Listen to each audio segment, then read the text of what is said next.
अर्थ खात्याला नालायक म्हणणाऱ्या गुलाबरावांनी आता घुमजाव केला। अर्थ खात्याला नालायक म्हटलं अजित पवारांना नाही, वक्तव्याचा विपर्यास केल्याचा पाटलांचा दावा आहे। वित्त खात्यातल्या फाईलवर बोलणं गैर आहे का?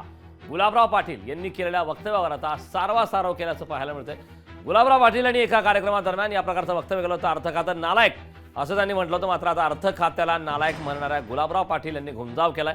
अर्थ खात्याला नालायक म्हटलं अजित पवारांना नाही, वक्तव्याचा विपर्यास केल्याचा पाटलांचा दावा आहे। वित्त खात्यातल्या फाईलवर बोलणं गैर आहे का असा सवाल गुलाबराव पाटील यांनी उपस्थित केला।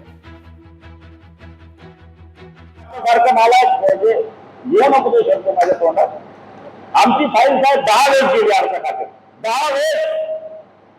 पण मी पण पक्का गेली का माणूस पाठवायचा, शेख वहां जाके अकेले क्या चल रहा है, शेख तू आगे का देख, मैं तेरे पीछे है।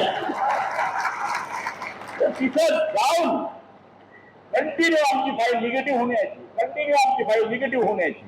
पण मी पिछा सोडला नाही, आमच्या मंडळीने पिछा सोडला नाही।